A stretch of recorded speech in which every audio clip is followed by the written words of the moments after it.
नमस्कार मित्रों, मैं प्रदीप श्रीवास्तव कहानी टाइम में आपका स्वागत करता हूँ। लीजिए सुनिए मेरे उपन्यास वह अब भी वहीं है का छठा भाग।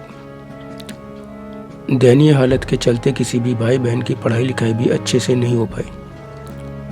सरकारी स्कूलों सरकारी मदद से जितना पढ़ा जा सकता था सारे बच्चों ने उतनी ही पढ़ाई पूरी की, मेहनत ईमानदारी से। लेकिन घर की दयनीय स्थिति के चलते समझदार होते होते सभी कमाने धमाने के लिए विवश हो गए। इसलिए सारी सरकारी वैसाखी पर चल रही सबकी पढ़ाई और कमजोर हो गई।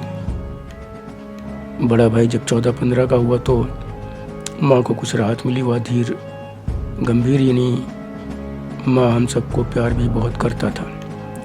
समीना बीते दिनों को इतनी गहराई में उतर कर याद करती थी। समीना बीते दिनों को इतनी गहराई में उतर कर याद करती थी कि सुनने वाले को खबर भी नहीं हो पाती थी कि वह भी कब उसके साथ उसी गहराई में उतर गया है। मैं भी उसी की तरह उसकी यादों में खोया सुन रहा था। बड़ी क्षोभ के साथ उसने बताया कि एक दिन उसके सामने बाबू माँ को गंदी गंदी गालियाँ देते हुए मारने लगे, तो उसने माँ को बचाने की कोशिश की। इस पर बाबू उसे भी गंदी गंदी गालियां देने लगे। माँ के चरित्र पर लांछन लगाते हुए उन्हें रंडी चिनार जैसे घिनी घिनी गालियां देना शुरू कर दिया। तो भाई से बर्दाश्त नहीं हुआ, उसने पास ही पड़े भगोने से बाबू को कसकर पीट दिया। नशे के कारण वह संभल नहीं पाए और गिर गए। बगल में पड़े तख्त के किनारे से टकराने के कारण उनका सिर फट गया, खून से चेहरा रंग गया। इस पर माँ ने भाई को पीट डाला कि उसने बाप पर हाथ क्यों उठाया। फिर उनकी मरहम पट्टी कराई गई। लेकिन इसी बीच एक तमाशा और हुआ कि भाई इन सब से गुस्सा होकर घर से भाग गया। हफ्ते भर बाद घर से करीब 15 किलोमीटर दूर स्थित एक मंदिर के पुजारी उसे लेकर आए। भाई भागकर उस मंदिर के बरामदे में रुका था। भूख प्यास थकान से पस्त हुआ रात भर वहीं लेटा था। सुबह पुजारी जी आए तो देखा कि लड़का तेज बुखार भूख प्यास से इतना पस्त है कि उसका चलना फिरना कठिन है। उस पवित्र आत्मा पुजारी ने न सिर्फ भाई की सेवा शुश्रूषा की बल्कि हफ्ते भर अपने साथ रखकर खूब समझाया बुझाया। जो हमेशा के लिए घर से भागा था उसे वापस घर ले आए और घर पर बाबू को भी हमेशा ऐसा समझाया कि उन्होंने पैरों में गिरे बेटे को माफ कर गले से लगा लिया। बाप ने बेटे ने दोनों ने खूब आंसू बहाए। आश्चर्य तो यह कि बाबू ने पुजारी जी के सामने ही हाथ जोड़कर अपनी गलतियों के लिए माँ से क्षमा मांगी। पुजारी जी को खुद चाय नाश्ता कराया और दूर तक छोड़ने भी गए उन्हें। इसके बाद उन्होंने कई महीने तक शराब को हाथ नहीं लगाया, लेकिन उसके बाद भी कभी कभार फिर पीने लगे। तो माँ ने कहा चलो पहले की तरह रोज पीकर झगड़ा नहीं कर रहे हैं, यही बहुत है। मगर माँ तमाम समस्याओं के कारण टूटती जा रही थी। हालांकि इस बीच पुजारी जी के सहयोग से भाई ने मंदिर के प्रांगण में ही फूल प्रसाद आदि की छोटी सी दुकान खोल ली थी। लेकिन मेरी अभागी दुखियारी माँ को एक के बाद एक मेरी तीनों बहनों ने ऐसी चोट पहुंचाई कि वह देखते देखते 6-7 साल में चल बसी। तीनों बहनें साल भर के अंदर ही कुछ कुछ महीनों के अंतराल पर अपने प्रेमियों के साथ भाग गईं। पुलिस फाटा सब हुआ, हर बार माँ को मुंह की कहानी पड़ी। बाबू ठूंठ से सब कुछ देखते रहते थे, कुछ भी नहीं करते थे। उनकी हालत देखकर लगता जैसे उन्हें कुछ समझ में ही नहीं आता कि उन्हें क्या करना है। शराब ने उन्हें किसी लायक नहीं छोड़ा था।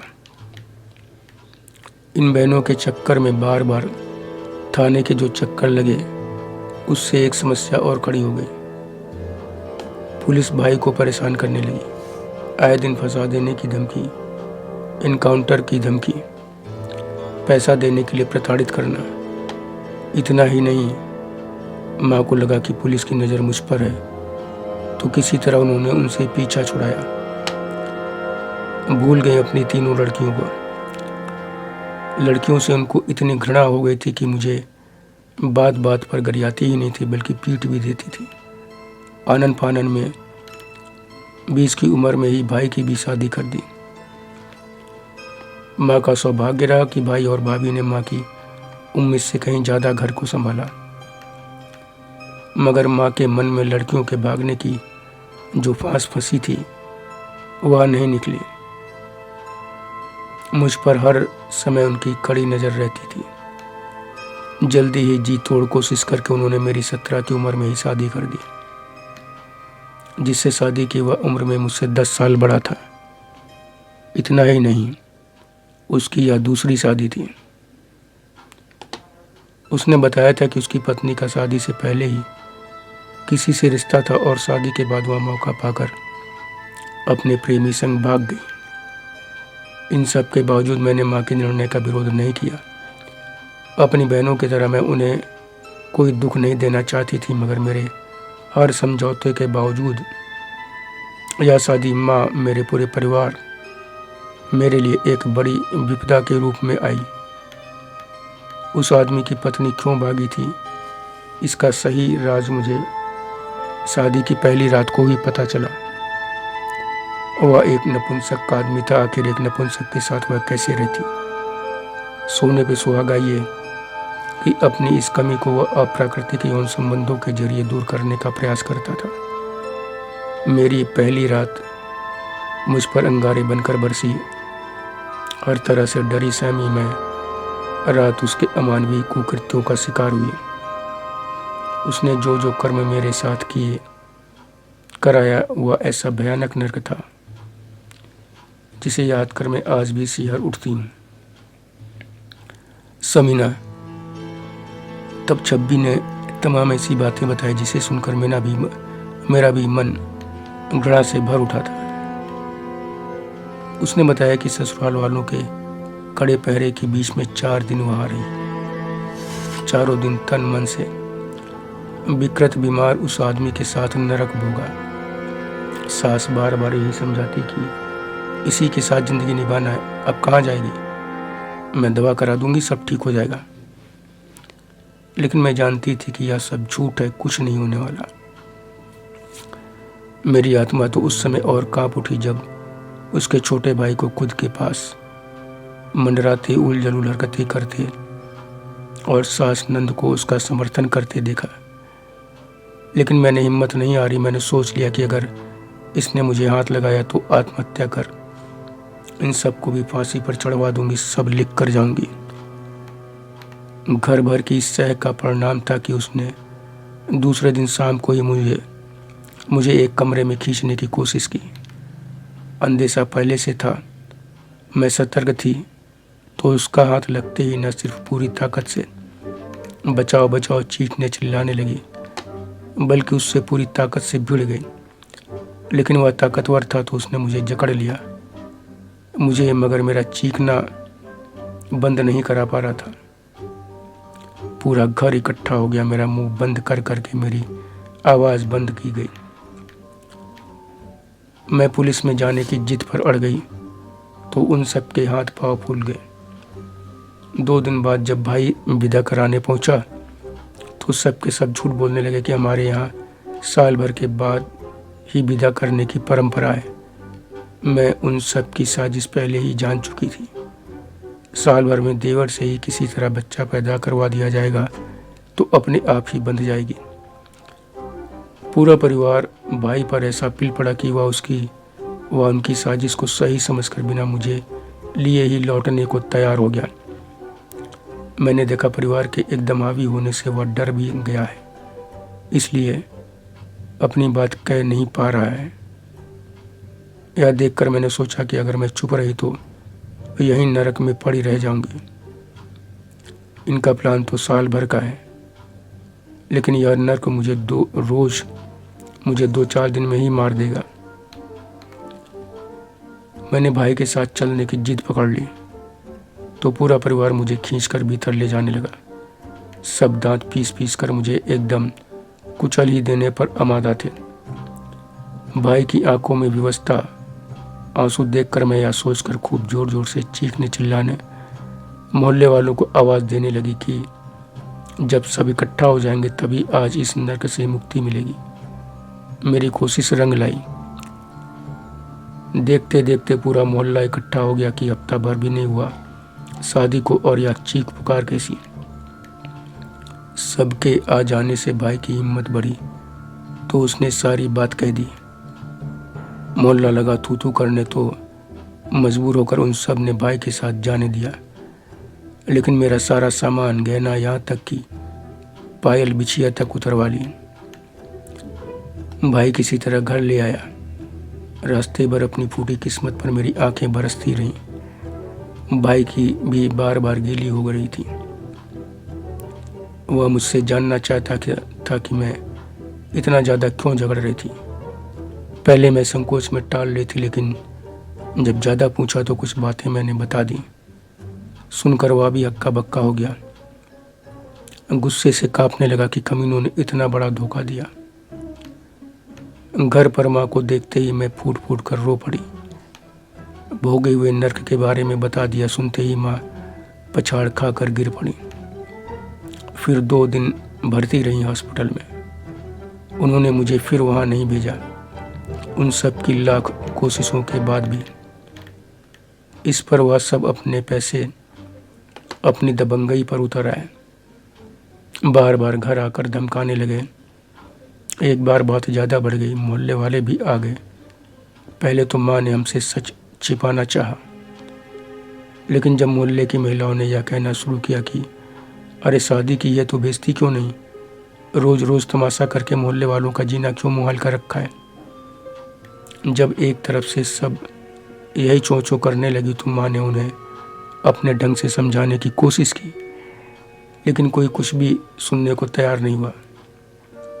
इससे ससुराल वालों का मन बढ़ने लगा।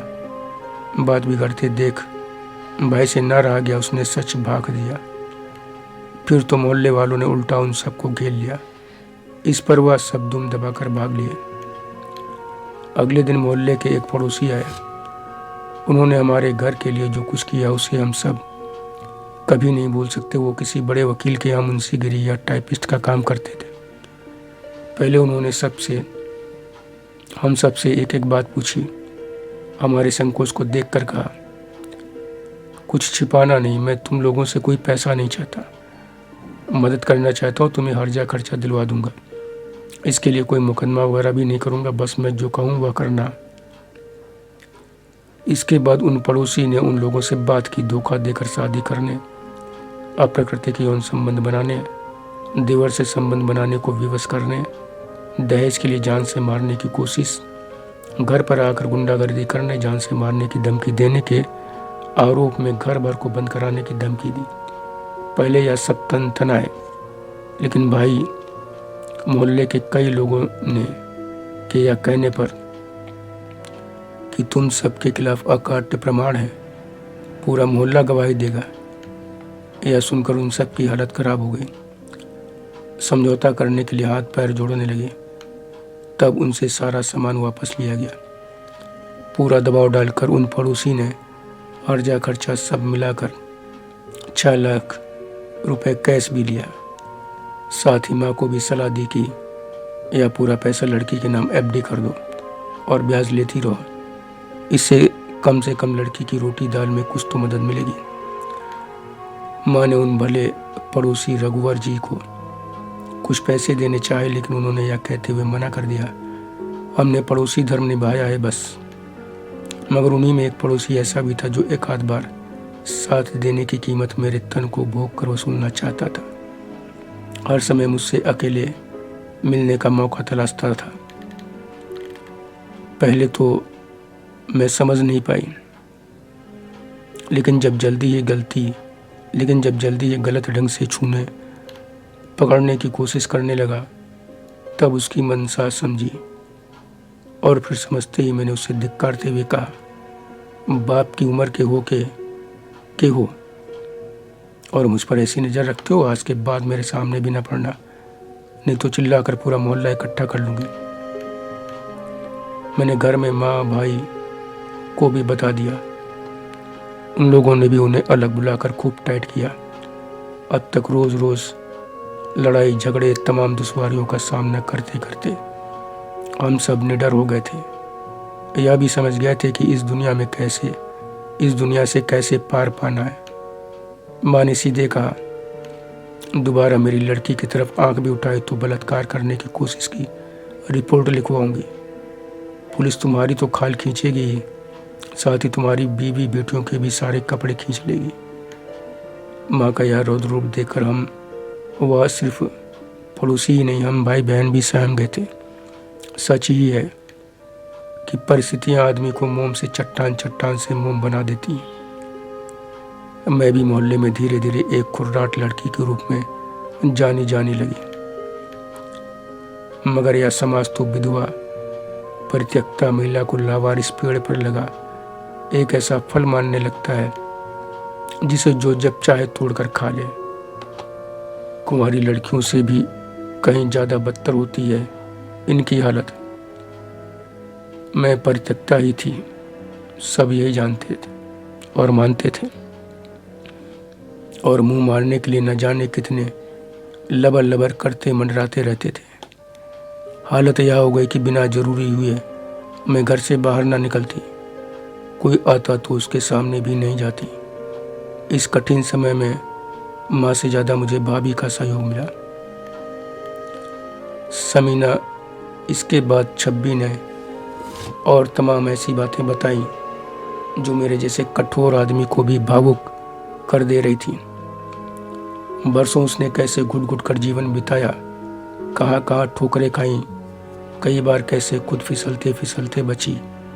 माँ बाप के गुजरने के बाद कैसे उसकी हालत और भी बदतर हुई, और फिर उसके बाद दिल को एकदम झकझोर देने वाली एक घटना उसके साथ हुई।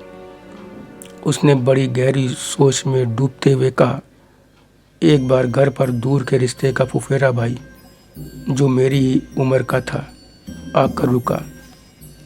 2-4 दिन बाद उसने भाई से कहा कि कब तक हम लोग ऐसे छोटे मोटे काम धंधे में ज़िंदगी खपाते रहेंगे, चलो मुंबई चलते हैं, वहीं कमाते हैं।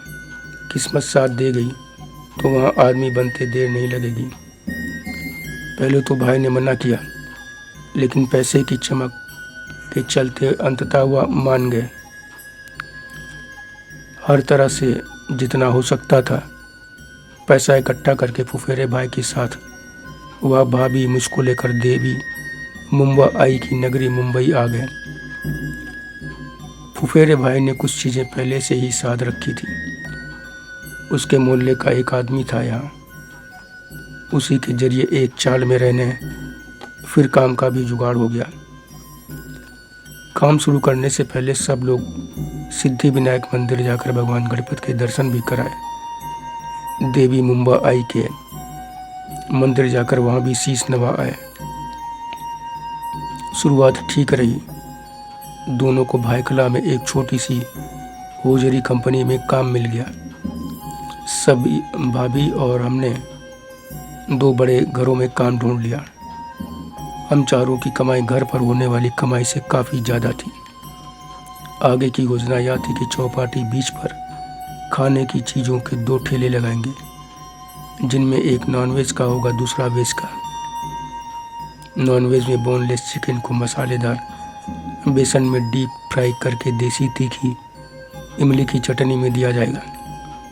वेज ठेले पर उड़द की दाल के बड़े खट्टी मीठी दही में दिया जाएगा। बीच पर आने वालों को यह देसी तड़का जरूर भाएगा। यह फुफेरे भाई की योजना थी जो हम सबको सही लग रही थी। सभी लोग जल्दी से पैसा इकट्ठा करके काम शुरू करने की कोशिश करने लगे। काम भर का पैसा इकट्ठा भी हो रहा था। 3 महीने में ही खूब कंजूसी करके अच्छी खासी रकम इकट्ठा हो गई थी। इसी बीच आई एक भयानक विपत्ति ने पलक झपकते ही सब कुछ एकदम उलट पुलट कर रख दिया। भाभी के घर से एक मनहूस खबर आई। उनके माँ बाप, भाई भाभी और बच्चे एक पूजा स्थल के वार्षिक मेले में गए थे। लौटते समय ड्राइवर को न जाने क्या हुआ कि एक ट्रक से आमने सामने की टक्कर हो गई, जिससे माँ बाप की तो मौके पर ही मौत हो गई और बाकी सब बुरी तरह घायल हो गए। सूचना मिलते ही भाई भाभी भी चले गए और बड़ी घबराहट भाभी की अंदर तक बेध देने वाली रुलाई ने हमें कुछ सोचने समझने का मौका ही नहीं दिया। सूचना मिलते ही सब लोग अपने अपने काम से दोपहर से पहले ही लौट आए। भैया भाभी के जाने के बाद मैं दिन भर रोती पड़ी रही चाल में। एक साथ इतनी बड़ी मुसीबत से कलेजा फट गया था। मन में यह भी बार बार आ रहा था कि भगवान कभी हमारे परिवार की पल भर की खुशी क्यों नहीं देख पाते। कितनी उम्मीदों के साथ पैसा इकट्ठा किया जा रहा था, वह सारे पैसे पल भर में निकल गए। लेकिन तब भी मुझे एहसास नहीं था कि मुझ पर अभी और जो विपत्तियां आने वाली हैं, यह सब तो उसकी शुरुआत भर है। उस रात को भी बनाया खाया नहीं कुछ भी। फुफेरा भाई जो भाई को, मेरे और भाभी को रेलवे स्टेशन तक छोड़ने गया था, वह करीब रात में 9-10 बजे लौटा तो किसी ढाबे से खाना भी ले आया था। उसकी बहुत जिद पर थोड़ा सा खा सकी। जमीन पर बिछे बिस्तर पर लेटी थी जिंदगी के एक एक कठोर पल याद आ रहे थे। माँ बाप, जीवन का सबसे बड़ा धोखा, शादी, यह सारी बातें रह रहकर आंखों में आंसू भर देती, जो पलकों की कोरों से धीरे धीरे ढुलक कर कानों को भी भिगो रहे थे। फुफेरा भाई खा पी कर एक कोने में ऐसे सो गया जैसे घर में कुछ हुआ ही नहीं। मैं ऐसे ही रोते कलपते बहुत देर रात तक जागती रही। गला सूखता महसूस हुआ तो उठकर पानी पिया और फिर लेट गई। इसके बाद न जाने कब नींद आ गई। यह नींद तब खुली जब मेरी उजाड़ सी थोड़ी बहुत बची दुनिया भी लुटने वाली थी और मैं विवश कुछ नहीं कर सकती थी सिवाय खुद के लुटने की पीड़ा से आंसू बहाने के। रात करीब 2 बजे मुझे लगा मानो मेरे पेटीकोट का नारा किसी ने कर्र से खींचकर खोल दिया है। नींद में ही मेरा हाथ पेट पर पेटीकोट की तरफ बढ़ा ही था कि मुझे मानो 1000 वोल्ट का करंट लगा। मेरे हाथ पेटीकोट को छू ही पाए थे कि किसी ने बिजली की तेजी से उसे मेरे तन से खींचकर अलग कर दिया। मेरे मुंह से उतनी ही तेज चीख भी निकली, लेकिन ठीक उसी तेजी से एक सख्त हाथ ने मेरा मुंह दबा दिया। इतना कस के दबाया कि मेरी चीख मुंह में ही घुट कर रह गई। जिस तेजी से मुंह पर हाथ पड़ा था उसी तेजी से पूरा मानव शरीर मेरे तन को दबोच चुका था। मैं छटपटा भी नहीं पा रही थी। उस मजबूत इंसान के शिकंजे में मैं पूरी तरह जकड़ चुकी थी। मैंने छोटे से बल्ब की टिमटिमाती रोशनी में उस आदमी को जब पहचाना तो मेरे होश उड़ गए।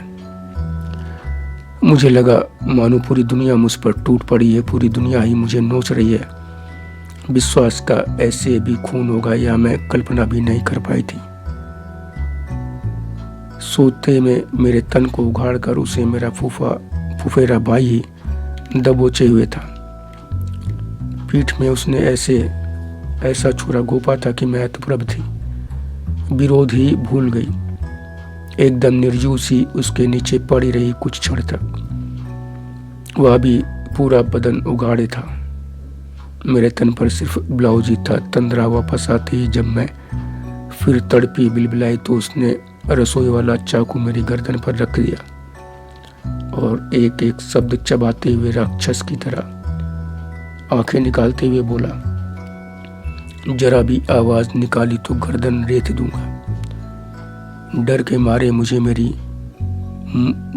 मुझे पूरी चाल ही घूमती सी लगने लगी। उसने जानवरों सा मेरे तन को नोचना झिझोड़ना जारी रखा। जरा भी आवाज निकलने पर चाकू की नोक चुबा देता। जानवरों सा जब अपनी आवाज शांत करके वह किनारे बैठा तो भी चाकू पकड़े रहा। दर्द चोटों से परेशान उससे छूटते ही मैं उठी, कुछ ऐसे जैसे बरसों बाद बेड़ियों से मुक्ति मिली हो। बचपन से ही अपने जिस मान सम्मान स्वाभिमान की रक्षा के लिए हर सांस में लड़ती उसे बचाती चली आ रही थी, उसके इस तरह तार तार होने से मैं बिलबिला उठी थी। उठते ही बिजली की फुर्ती से एक झन्नाटेदार थप्पड़ पास ही बैठे विश्वास के नाम पर घिनौने कलंक फुफेरे भाई को जड़ दिया। उसने ऐसे हमले की शायद कल्पना भी नहीं की थी। असावधान था, सो लुढ़क गया एक तरफ। मैं उसे और पीटने के लिए झपटी बिना या ध्यान दिए कि वह अभी भी चाकू पकड़े हुए है। उसने पल भर में संभलते हुए उठकर मुझे दबोच लिया। उसकी जकड़ में मैं फिर विवश हो गई। उसने खींच खींच कर कई थप्पड़ मुझे जड़ दिए। वह इतने तेज थे कि मैं एकदम पस्त हो गई। न जाने कितने तारे आंखों के सामने नाच गए थे। सिर, पूरा बदन झंझना गया था। वह मुझ पर अपनी पकड़ और मजबूत करते हुए मेरे शरीर के पीछे पहुंच गया। उसने दाएं हाथ से शिकंजे की तरह गर्दन जकड़ रखी थी, फिर किचकिचाते हुए गंदी गंदी कई गालियां दी। यह धमकी भी कि अगर मैंने अपनी जबान खोली, अपना विरोध बंद न किया, तो वह गला काट देगा, लाश किसी गटर में डाल देगा और भाई को बता देगा कि वह बिना बताए किसी के साथ भाग गई। यह सुनने और गर्दन पर उसके हाथों की जकड़ से मेरा दम घुटने लगा। मैं एकदम टूट गई और हाँफते हुए खुद को उसके ही हाथों में एकदम ढीला छोड़ दिया। इसके बाद उसने मेरा पेटीकोट साड़ी मुझे दे दी। मैंने रोते हुए उन्हें जितनी जल्दी हो सका पहन लिया। मुझे उस समय बार बार बाबू याद आ रहे थे। वह लाख नशेड़ी थे, लेकिन रिश्तों के बारे में बड़ा मुफट कहते थे कि जोड़े गांठे के रिश्ते में कोई गर्मी नहीं होती, पानी होता है पानी, कब बह जाए कुछ पता नहीं। यह बात वह इसी घिनौने आदमी और इसके परिवार को लेकर ही कहते थे, क्योंकि सच यही था कि ये कोई रिश्तेदार नहीं, जोड़े गांठे वाले रिश्ते वाले ही रिश्तेदार थे और बाबू इस परिवार को पसंद नहीं करते थे। जैसे ही मैंने कपड़ा पहना, उसने मेरा हाथ पकड़कर बैठा लिया अपने पास। इस बार उसकी पकड़ में शक्ति नहीं, एक नरमी थी, बल्कि कहीं अपनापन था। मेरे बैठते ही एक गिलास पानी ले आया। मैंने लेने से मना किया तो अपने हाथों से मुझे पानी पिलाया। फिर लगा मुझे समझाने, बीच बीच में बड़ा भावुक हो जाता। इससे मेरी हिम्मत थोड़ी और बढ़ी तो मैं फिर उग्र हो उठी। इस पर वह फिर भड़क उठा। उसकी सारी बातों का एक ही लबोलुआब था कि वह बरसों से उससे प्यार करता आ रहा है। आज भी उसका ऐसा कोई इरादा नहीं था, सारी गलती मेरी थी। उसने कहा, रात जब वह पेशाब के लिए उठा तो मेरे बाल बिखरे हुए थे, आंचल पूरी तरह से शरीर से अलग पड़ा था, जिससे ब्लाउज में कसे मेरे अंग, जिसका कुछ हिस्सा खुला भी था। सांस के कारण उनकी हरकत बड़ी मादक हो रही थी। पेट का भी अधिकांश हिस्सा खुला था। साड़ी बांधने वाली जगह से काफ़ी नीचे थी साड़ी, और पैरों का भी यही हाल था। साड़ी घुटनों से ऊपर खिसक चुकी थी, जिससे मेरी सुडौल जांघें बल्ब की धीमी रोशनी में उसे बड़ी उत्तेजक लग रही थी। यह सब देखकर ही उसका मन बहक गया था। प्यार तो वह करता ही था, लेकिन मैं जानती थी कि उसकी यह सारी बातें बिल्कुल झूठी थी।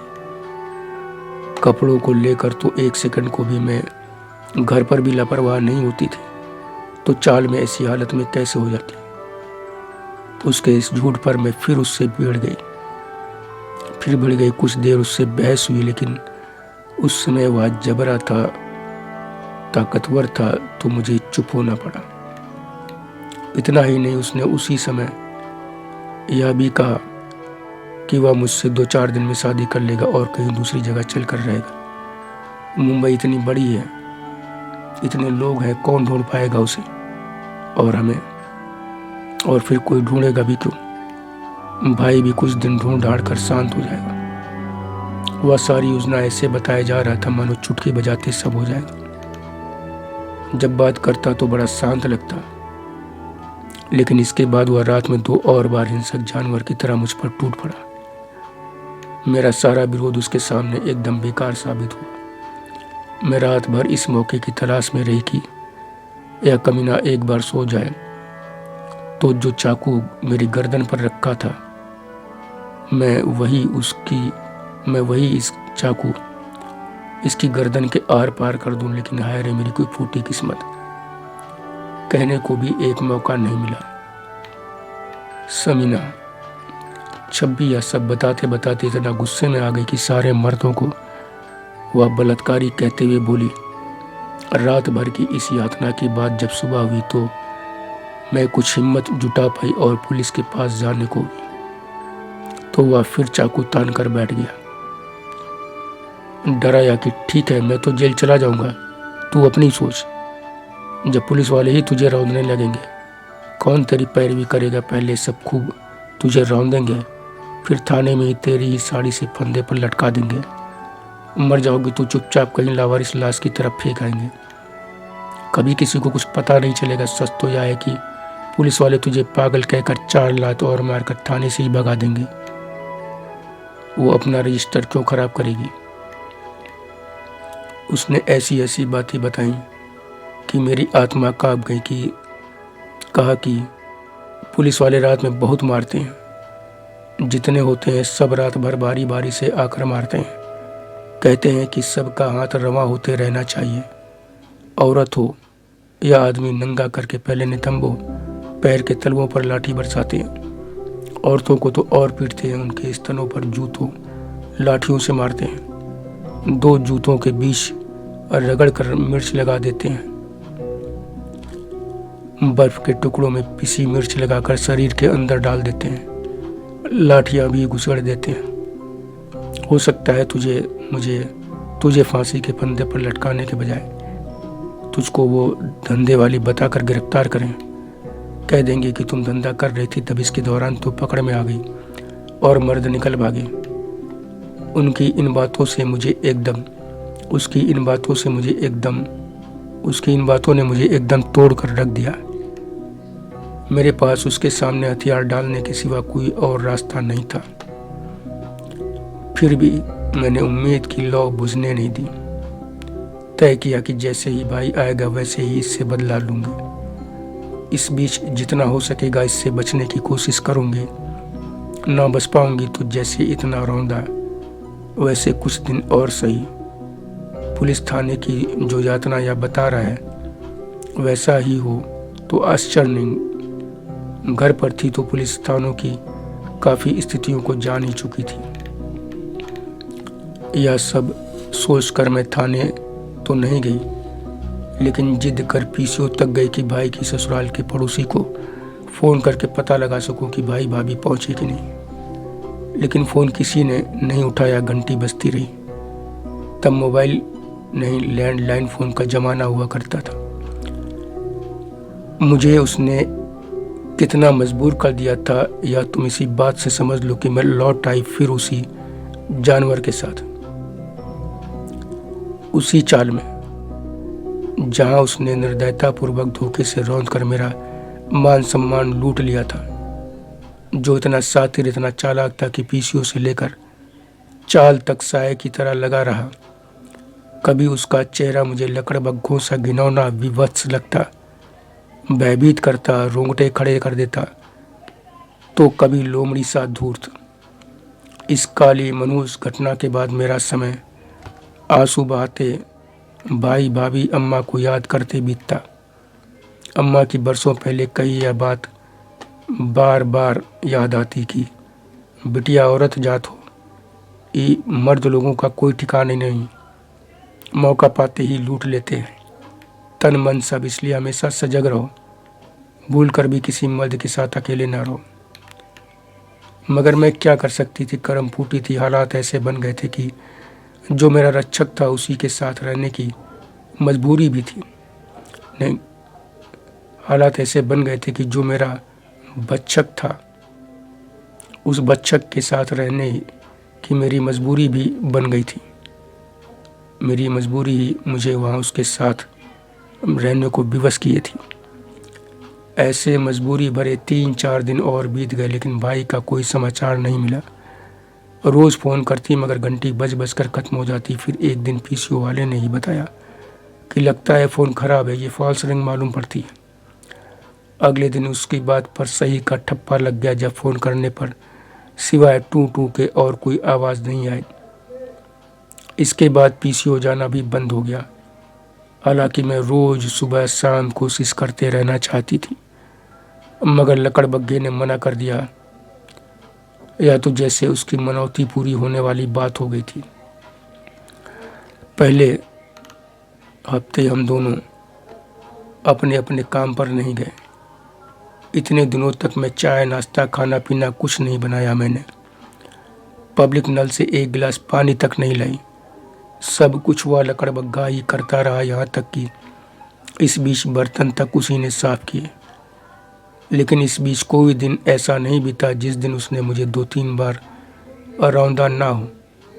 एक तरफ रौंदता तो दूसरी तरफ सेवा करके मानो अपने कुकर्मों पर पानी डालने की कोशिश करता था, या शायद मेरा दिल जीतने की कोशिश करता था।